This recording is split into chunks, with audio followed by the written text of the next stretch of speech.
Welcome, everyone. If you can, go over to the chat and tell us where you're coming from, and especially if you have students with you, tell us how many students are watching with you and what grade that are joining us. Make sure you're chatting to everyone so that everyone can see.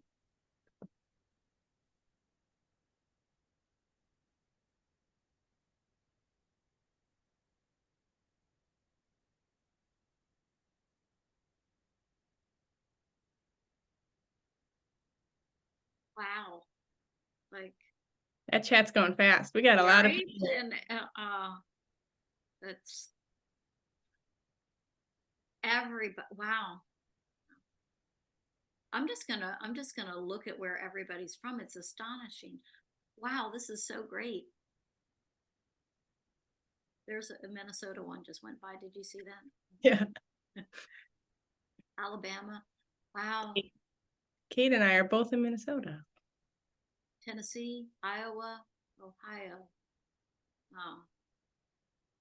Hi y'all. It is so exciting. Kentucky, that's great. Massachusetts. If you're just joining us, welcome. Go over to the chat and tell us where you're coming from. Tell us how many students you have with you and what grade is watching us. That is especially fun for us to see. Thank you, everyone, for joining us. We'll start in about 1 minute.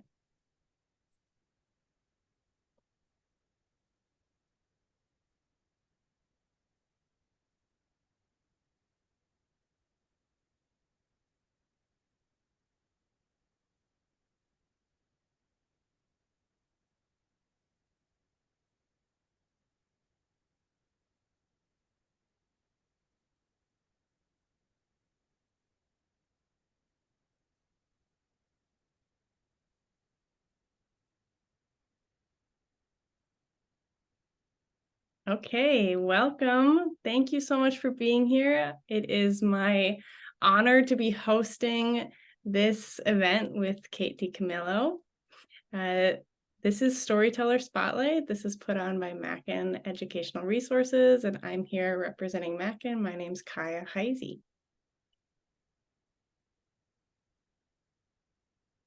Special thanks to Candlewick Press for helping us put this event on.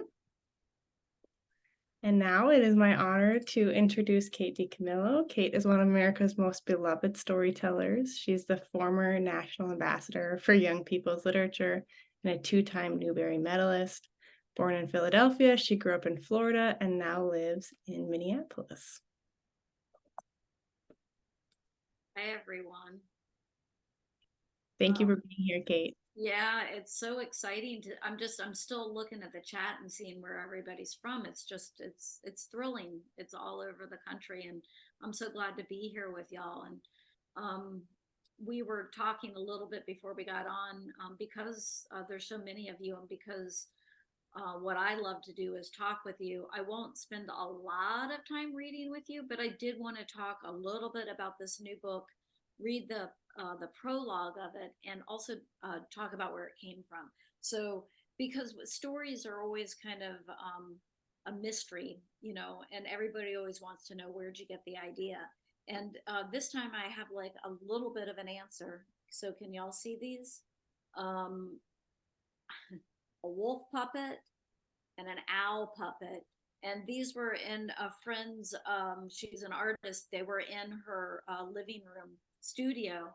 And I'm like, I need those puppets. Can I borrow them? Because I looked at them and I knew that there was a story. And so I had these puppets in my office for almost 5 years, and it took me a while to figure out what the story was. And it wasn't until I tapped into the voice of the story, which for me began with a pretty powerful word, which is once. So I'm just going to read you the prologue. It begins like this. Once there was a king and a wolf and a girl with a shepherd's crook and a boy with arrows and a bow. And also there was an owl. The king had a beard made of human hair. The wolf's teeth were bared in a snarl. The girl wore a green cloak. The arrows in the boy's quiver were sharp enough to prick a finger. As for the owl, his feathers were real. The king and the wolf and the girl and the boy and the owl lay jumbled together at the bottom of a trunk that had the word Spelhorst stenciled in gold letters on its lid and sides. The king and the wolf and the girl and the boy and the owl were puppets, and they were waiting for a story to begin. So that's how the story starts. What happens is that the puppets are waiting for a story, and in this book, they get a story. So do y'all want to ask some questions? And we don't have to talk about puppets. We don't have to talk about wolves. We don't have to talk about owls. We can talk about any kind of questions you have about writing or stories. I would just love to talk with y'all. So, and Kaya, you're gonna look through. Well, we've only got one question in the Q&A. Well, I didn't tell anyone how to use it yet. That's why. Oh, yes, did I talk over you? That's okay. So to ask Kate a question, go down to the Q&A and add the question there and tell us the name of the student who's asking the question so we can respond. Yeah. Kate can respond directly to them. Thank you. I'm sorry for stepping on your toes there, Kaya, and not letting you. You did not. Yeah. We did have some comments in the chat that they couldn't hear you very well. So okay, I'm pulling this closer.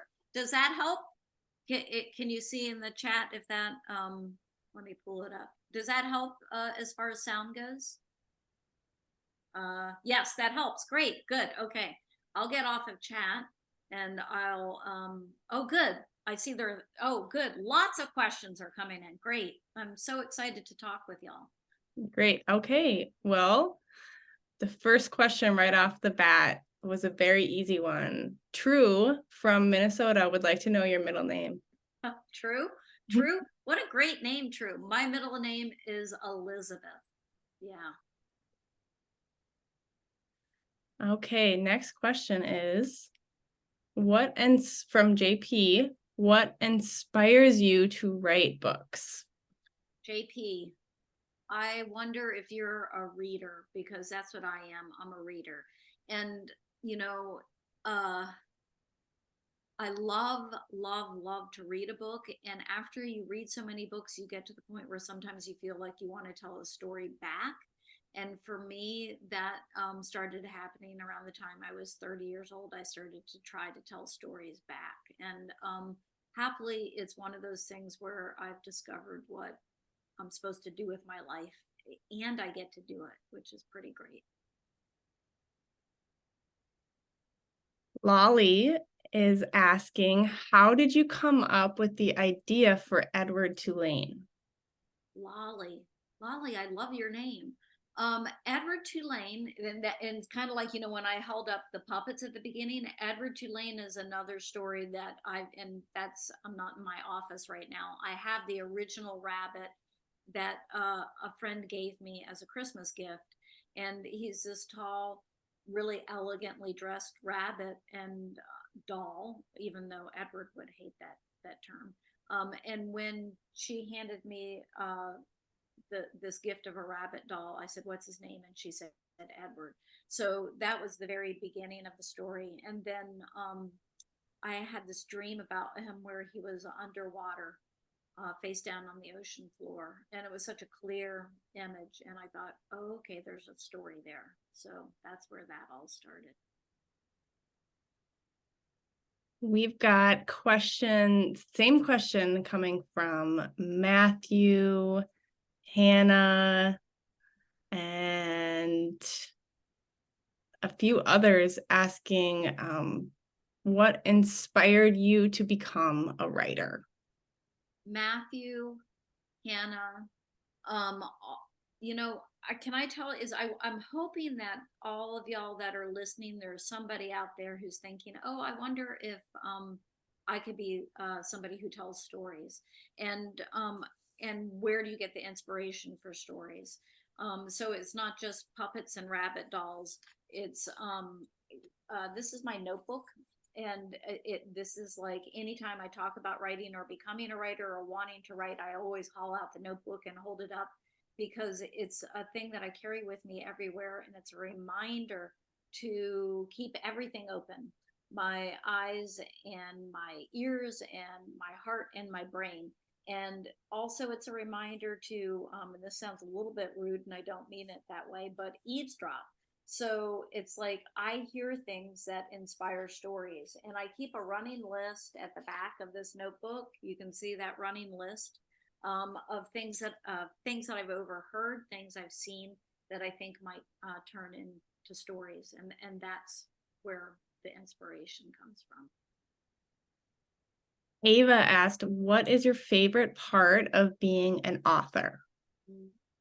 Ava is Ava. I never think of myself as an author. I think of myself as a writer, because I feel like an author is somebody who's done something, and a writer is somebody who's doing something. Does that make sense? So what's my favorite part? My favorite part is once it's done and I can hold the finished book in my hand, and then also to get a letter from a kid or to meet a kid who says, I didn't like to read until I read this book, and now I'm a reader. Those are my favorite parts. Haley is asking, how long does it take to write a book? Haley, how long does it take to write a book? A novel takes me about a year and a half. And within that year and a half, I will rewrite the novel from beginning to end 6 to 7 times. And then it will go to my editor, and my editor will have me rewrite it a couple more times. So it's another thing that I'm very fond of saying, and I'll say it to y'all. Writing is rewriting. It does not come out right the first time. Corbin wants to know more about your new book. What is it about? So Corbin, these puppets, that chest that they're in, that they've been locked up in, belongs to a sea captain who has purchased them for reasons that don't really make sense. And he only is the girl puppet reminds him of somebody that he loved and lost. And so when they are in that chest, they're waiting for that story to begin. And what happens is that they go on a journey and end up in a house where the story gets told and then gets told again. So, and I won't tell you everything that happens in here because I want you to read it.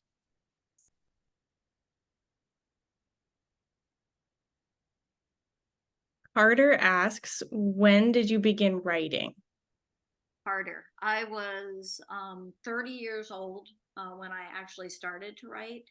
And before that, I got the idea that I wanted to be a writer when I was in college, but I spent almost 10 years not writing, just dreaming of being a writer and wanting to be a writer and not writing anything. So, that goes back to, I'm saying that writing is rewriting. Writing is also, if you want to be a writer, you actually have to sit down and write the messy first draft. That's part of it too.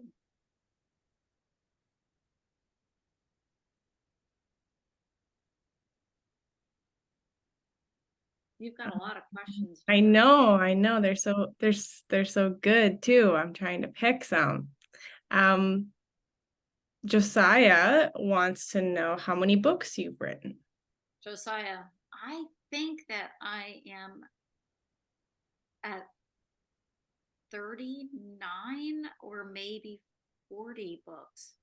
I keep on thinking I should, and when I say that, it almost doesn't sound believable. But I think that it's close to that number. Yeah. We've had lots of students, including Sophia, ask what inspired you to write Winn-Dixie. Oh, so Sophia, Winn-Dixie was the very first book that I got published. And I grew up in Florida and I moved to Minnesota when I was 30 years old. And it was very cold. And I wrote Winn-Dixie, which takes place in Florida, my second winter in Minnesota, which was up to that point one of the worst winters on record. So part of the inspiration for Winn-Dixie was that kind of homesickness for the warmth. And part of the inspiration too was that it was the first time in my life, basically, that I'd been without a dog for any long period of time. So because I couldn't have a dog in the apartment where I was living, I made up the best possible dog I could think of. Mrs. Benton's fourth grade class asked, we have noticed that a lot of your books have bully brothers. Did Wow. you? Oh, that's interesting. Mrs. Benton, you guys are doing some very, like, graduate level kind of, like, it's true, because I was going to go, no, it's not true. But it is, because there are the Dewberry Boys, and then there's Norton and Billy Threemonger. Is there another one, Mrs. Benton's class? Yeah, They're wondering if this was a problem in your childhood. you know what, y'all? Bullying has always been a problem. And I'm so glad that that we're talking about it now, because when I was growing up, it just didn't get talked about. And I myself didn't get bullied. What happened with me was I watched people get bullied and I didn't do anything. And that kind of haunts me, that regret about not speaking up and stepping in. And so that's maybe why those bullies keep on showing up in the books. It's really good question. Yeah. Paige asked, do you model characters after real people? Paige, I don't. I mean, it's kind of a complicated question to answer, because I have yet to put, anybody that I know in a book, but yet I'm always studying people and watching how they interact with the world. And so all that knowledge goes into making a character. So while it's not specific people, it is very much based on watching people around me. Aiden wants to know, will there be a sequel to The Tale of Despereaux? I get asked that question a lot, and Despereaux is now 20 years old, and Candlewick Press, my publisher, put out this beautiful anniversary edition with new art by Tim Airing, who did the original art. And when they were designing this anniversary edition, they said to me, hey, don't you think it would be great if you wrote a new Despereaux story? And I said, oh, I can't do that. That's impossible. I can't do it. And then after a few days, I thought, oh, well, I'll try to do it.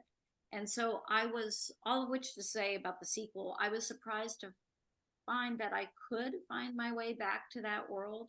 I don't think that I'll do a sequel, but it was very interesting to me to go back in and do this story with those characters, and kind of like find that I could go back there. So maybe. Sophia is wondering about the cover of the book, and we've had other questions too about how do you pick the covers? Yeah, it's a really interesting process, picking covers. So when I turn in a book, The very first question that gets asked after we've done the editing and then the rewriting is it going to have illustrations or not? And then after that, the publisher will work with the design team at the publisher, and they'll come up with a list of names that they think of artists that they think might work. And I will get to see samples of the artists that they think might work, and then I'll get to see sketches of the art as it comes in, and I'll get to comment on it, but I don't get to choose any of that, and nor do I get to choose the cover. And covers really, really matter. What happens with covers is they'll take a piece of art that already exists in the book, and then they will put it through all kinds of meetings and stuff to see how it would look on a shelf and to make it look like the kind of thing that you would want to pick up. So it's a very complicated process, and I don't have much to do with it. I just, I get to approve the cover, but I don't get to like weigh in a whole ton. Gabriel asked, were your parents authors? Wow, nobody's ever asked that before. Gabriel, no. My mom was a teacher. My father was an orthodontist. My mother originally went to school for journalism. And my father, before he went and became an orthodontist, he wanted to be a writer. So it's a very interesting question. So those words are, and the love of words probably comes from both my parents, but neither one of them did it for a living. Isaac wants to know what your favorite food is. Oh, that's so easy, Isaac. Pizza. I mean, I could eat pizza every night, and sometimes I have a running bet with my friends that I can go like the most I want. My winning streak was 7 nights in a row. All kinds of different pizza. There's no bad pizza. It's all good. So yeah. Mrs. Schneider's class would like to know what story element you create first. Mrs. Schneider's class. What story element? What I'm thinking about as I'm getting ready to answer this is I bet you I don't know what the elements of a story are. Is it character and plot? And Mrs. Schneider's say yes. Is that what it is? Those kind of things? Because this is the thing about me and telling a story is I start usually with an image or a word that I like that I feel has magic in it, or a name that I feel has magic in it. And then what I do is I sit down and I write 2 pages of what looks like nonsense. But it's like to see if there's a story in that image or in those words. And so I don't plot things out. I don't do character development. I remember doing a school visit once in Connecticut. I was in this big auditorium and I was talking about how I don't outline a story. And a little boy raised his hand and said, what if your teacher makes you outline the story before you write it? And I'm like, is your teacher in the auditorium right now? It's like, that's her right there. And I had to turn to that teacher and say, if I was the kid sitting in your classroom and you told me that I had to write a story by outlining it first, I wouldn't be able to do it. So there's all kinds of different ways to write. And the only wrong way to do it is if you feel like you have a story and you don't tell it, you know? Walter asked, how did you get the story idea for The Tiger Rising? We are reading it right now. Oh, Walter, I hope y'all are reading it aloud in class, which is one of my favorite things to hear is happening in a classroom. That story started, I had written a short story, and the main character in Tiger Rising, Rob, was a secondary character in that short story. And when I finished it, it was kind of like Rob didn't go away. I knew he wanted something. I didn't know what he wanted. And then my mom called me. She was still living in Florida at the time, and she told me a tiger had escaped from a zoo. And I thought, that's what that boy is waiting for, is a tiger. So once I had Tiger and Rob, then I could sit down and start to work on the story without an outline.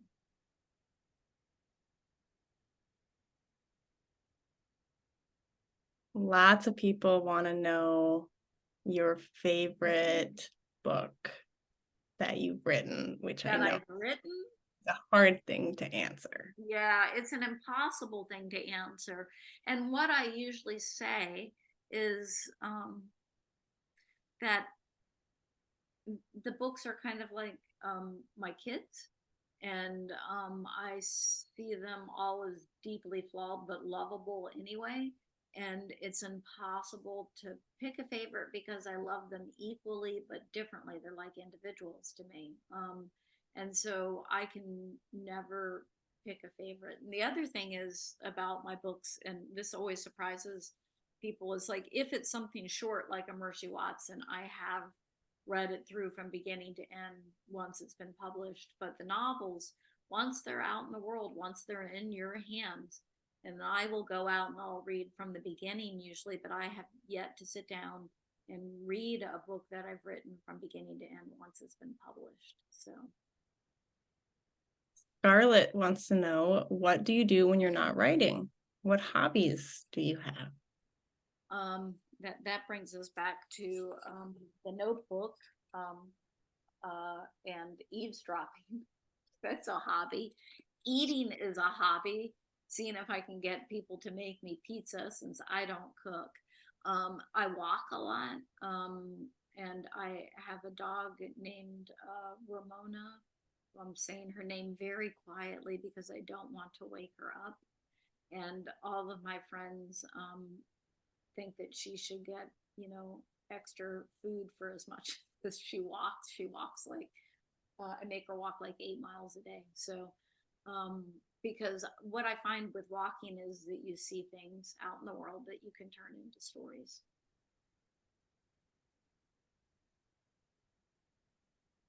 Okay. What about favorite book that you've read?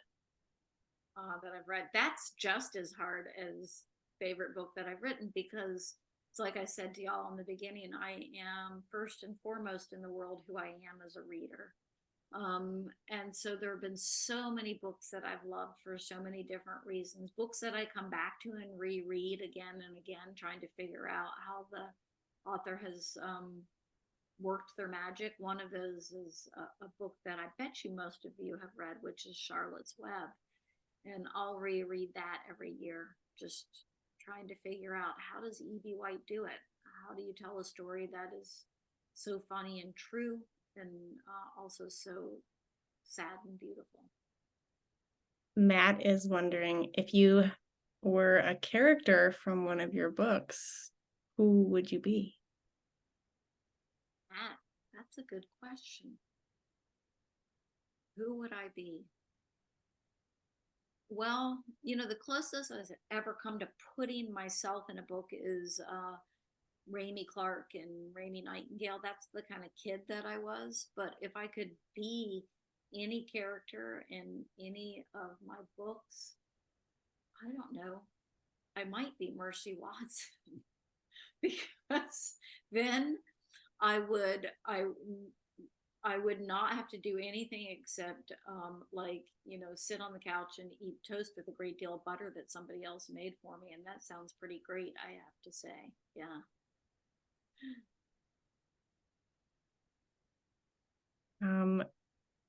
They're wondering if you, so you said you didn't publish your first book till 30.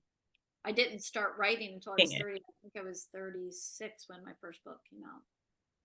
But did you write when you were in school, when you were young? I did not. No, it's another one of those things that has changed, because I'm 59. I always have to hesitate before I say that because it doesn't seem believable. I'm 59, And when I was growing up, the kind of writing that we did in schools, I'm betting y'all probably do some creative writing in schools. What we did was we learned how to write essays, and there just wasn't.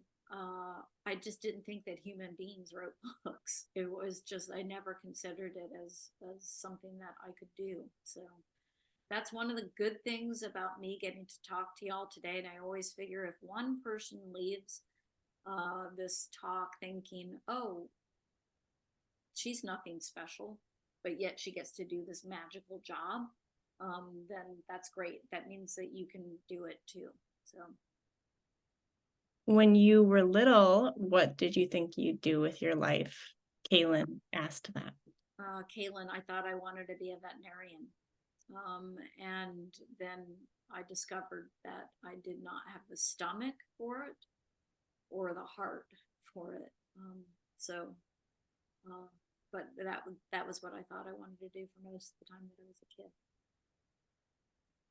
Have you seen all the movies made about your books? I have seen all the movies, and it's always exciting when a movie gets made because so many people, it's like a, this sounds terrible, but it's true. It's like a gigantic advertisement for the book. So many people will find their way to the book because of the movie. So I'm always excited when the movies come out.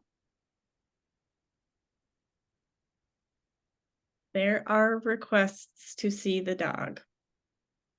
Okay, well, she's sleeping. So once we wake her up, you've heard that saying, let sleeping dogs lie, and you will find out why.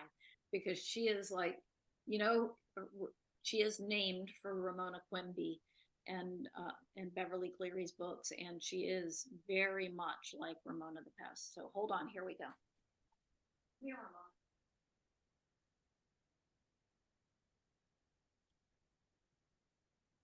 There she is. Say hi, Ramona.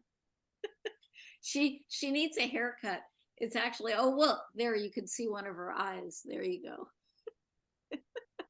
I actually walked her right before this, hoping to wear her out so that, yeah, she tries very hard to be a good dog, and she usually fails. So Okay, we are almost done. Here's the last question. It's an easy one. How many states have you been to? I have been everywhere except for Wyoming and Montana, I think.